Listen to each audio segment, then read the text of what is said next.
A hearty good afternoon and welcome to the session of PCOS and fertility. We are glad to have Dr. Mangala Gowri among us today to help us understand the topic. She will take us through that and more in this session today. So, before we dive into this session, Doctor, as you know, Cryopreservation Awareness Month is on, and I would like to ask you one Yeah. question. So, can you please share your views on egg freezing? Like, what is the correct age to go for egg freezing? Hi, good afternoon all.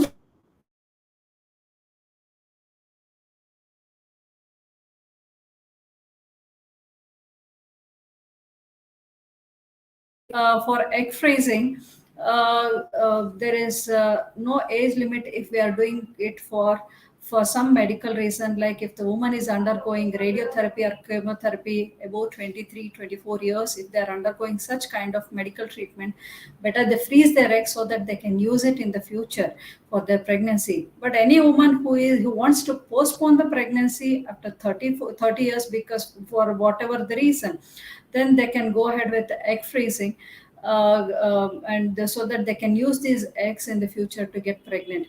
So overall, what I would like to tell, if they are doing it for postponing the pregnancy, then those who are more than 30, 32 years, they can go ahead with this egg freezing. But if they are undergoing some medical treatment for some medical reason, then they can undergo egg freezing before they undergo this treatment, this kind of medical treatment, so that they will have some at least eggs backup in the future to get pregnant with their own eggs and to have their own biological child.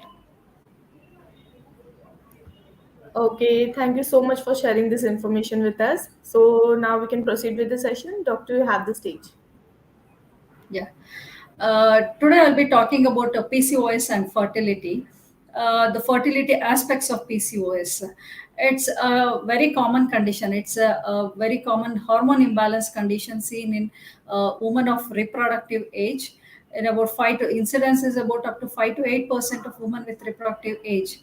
It's basically a chronic condition which usually begins at the teenage itself and gradually progresses, causing menstrual irregularities and reduces fertility potential, delaying the pregnancy. That's how this condition has gained the medical importance. Every fourth or fifth woman who comes to our OPD usually presents with the polycystic ovaries. They seek for fertility treatment. That means to say it is so common. So many women are worried about this condition, which is not at all required if they listen to this talk till the end.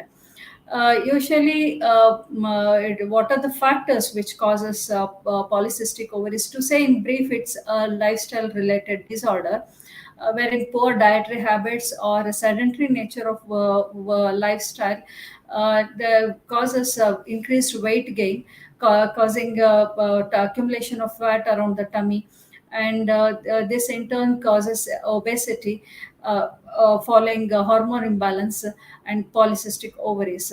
So, to some extent, even the genetic factors can play a role in PCO women in up to 30 to 40% of the women, wherein women can have this kind of problems running in their family. And typically women give history that polycystic ovaries is seen in their first degree relatives, like their sisters, mothers, or near and dear ones like aunt. So even to some extent, even genetic factors can play a role, but basically it's a lifestyle disorders. So this there is no exact reason for that, but these two are the main reasons what we have found out in the science till today. So basically, what happens in polycystic ovaries? It's mainly an hormone imbalance condition. Hormone in the imbalance in the sense few hormones goes up in the blood. That means is to say they will have insulin resistance. First and foremost is the insulin resistance. That means to say their body are less sensitive for insulin hormones. So their pancreatic organ starts producing more insulin to reduce their blood sugar levels. That's how the insulin blood level goes up. So second thing is the androgen hormones. The androgen, it's a male hormone which will be increased. It will be produced in increased quantity by their ovaries, and this increase in the insulin and increase in this male hormone, that is androgen, both of them can lead to menstrual irregularities because they prevent natural or the spontaneous ovulation in the middle of the cycle, which usually happens in the regularly cycling woman. That's how it causes cycle irregularity. They may have amenorrhea, that means absence of menstruation for prolonged period of 5 months or 6 months. I have seen even a woman who is menstruating with just only once in a year. Higher the hormone imbalance, higher is the cycle irregularity. They can also present with menstrual bleeding problems like heavy excessive bleeding or decreased flow. Excessive prolonged bleeding is the most common thing what we come across. So other thing is that they can reduce the fertility potential, that is it delays the conception, which we are concerned with nowadays most of the time. So it causes anovulation, that means to say egg is not produced normally in the middle of the cycle like a normal, as we see in the normally cycling woman.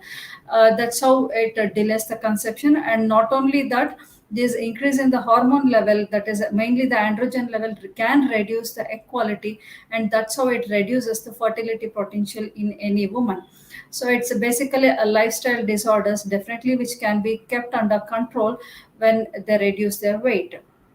So, what could be the treatment for this polycystic ovarian syndrome?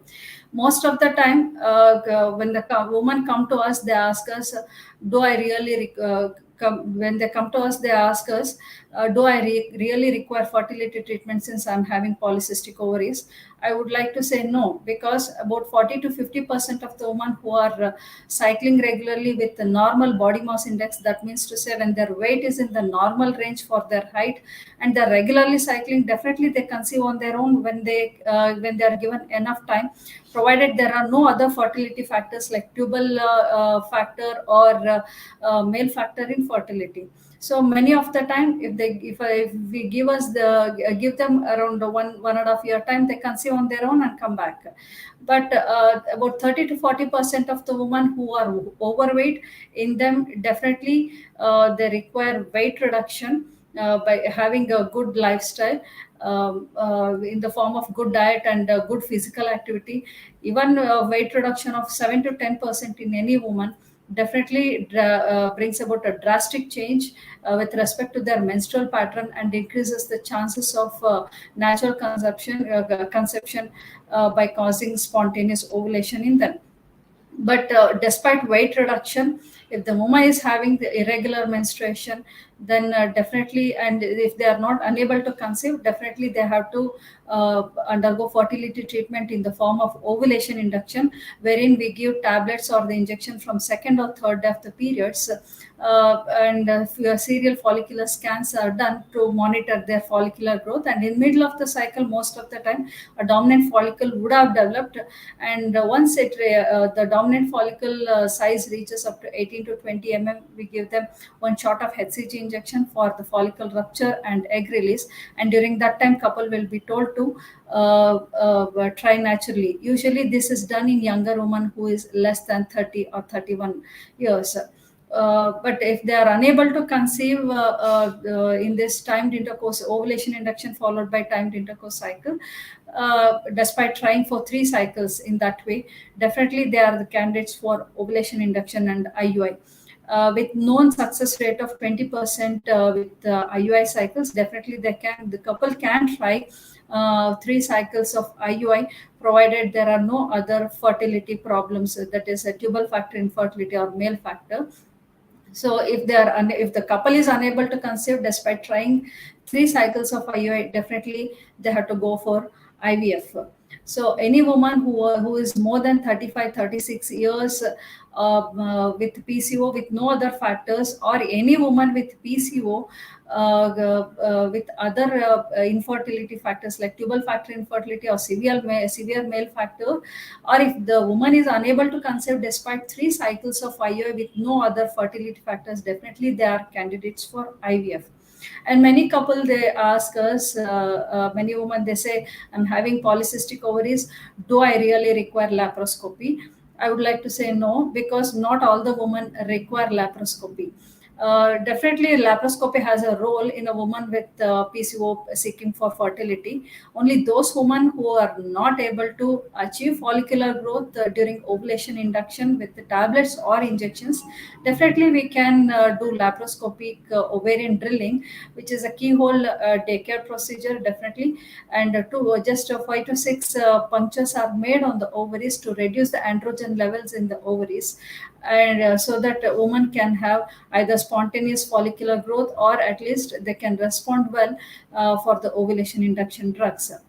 But one thing woman has to understand, that laparoscopic ovarian drilling gives us only a temporary remedy for any woman with PCO, but it's not a curative treatment for polycystic ovaries. It's not a condition which can be cured, but definitely it's a condition which can be controlled, kept under control with a good lifestyle in the form of good physical activity and good dietary habits. So overall, what I would like to tell is that not all the PCO women require fertility treatment. Not all the women with PCO require laparoscopy and IVF. Each patient is different, and depending upon the circumstances, we decide which treatment is better for a particular woman. Thank you.